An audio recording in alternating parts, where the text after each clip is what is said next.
কোটি কোটি ভাৰতীয়ৰ লগতে পাকিস্তানীৰো হৃদয় জয় কৰিলে নীৰজ চোপ্ৰাৰ মাতৃয়ে। নীৰজক হৰুৱাই অলিম্পিকত সোণ জয় কৰা পাকিস্তানী খেলুৱৈৰ প্ৰতি কৰা মন্তব্যই মন চুই গৈছে ভাৰতীয়ৰ লগতে পাকিস্তানৰ লোকৰো। পাকিস্তানী খেলুৱৈ আৰছাদক নিজৰ পুত্ৰ বুলি ক'লে নীৰজৰ মাতৃয়ে। পেৰিছ অলিম্পিকৰ জেভলিন থ্ৰত ৰূপৰ পদক লাভ কৰি কোটি কোটি ভাৰতীয়ৰ হৃদয় জয় কৰিলে নীৰজ চোপ্ৰাই। পিছে নীৰজৰ লগতে সকলোৰে হৃদয় জয় কৰিছে এতিয়া নীৰজৰ মাতৃয়েও। মাতৃ মমতাময়ী, পৃথিৱীৰ সকলো সম্পৰ্কতকৈ ঊৰ্ধত মাতৃত্ব। মাতৃৰ কোমল হৃদয়খনৰ পৰিচয় দিলে অলিম্পিকত ৰূপৰ পদক জয়ী গল্ডেন বয় নীৰজৰ মাতৃয়ে। নীৰজৰ মাতৃৰ এই মন্তব্যই এতিয়া চুই গৈছে ভাৰতীয়ৰ লগতে পাকিস্তানৰ লোকৰ অন্তৰো।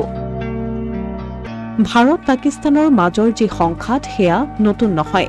সেই সংঘাতৰ মাজতো গাঁৱৰ সহজ সৰল পৰিৱেশত জীৱন অতিবাহিত কৰা নীৰজৰ মাতৃয়ে পুত্ৰক পৰাজিত কৰা পাকিস্তানী খেলুৱৈগৰাকীক শত্ৰু জ্ঞান নকৰি পুত্ৰ জ্ঞান কৰি দেখুওৱা এই দৰদক সকলোৱে একেমুখে কৰিছে প্ৰশংসা। ইফালে নীৰজৰ মাতৃৰ লগতে আৰছাদৰ মাতৃয়েও ক'লে নীৰজো মোৰ পুত্ৰৰ দৰে, জয় পৰাজয় খেলৰ অংশহে। नहीं बेटा, वो भी मेरे बेटे अर्शन नदीम का भी दोस्त भी है और भाई भी है।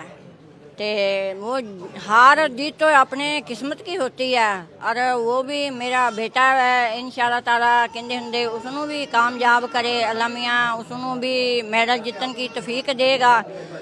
और दोनों भाई से उन्होंने भी दोस्त भी थे और मैं उसके लिए भी दुआ करती हूँ। সঁচাকৈ মাতৃ যে মমতাময়ী এই কথা যেন প্ৰমাণ কৰিলে দুয়োগৰাকী খেলুৱৈৰ মাতৃয়ে।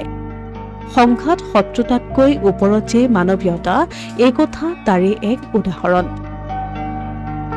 Asomiya Pratidin digital desk.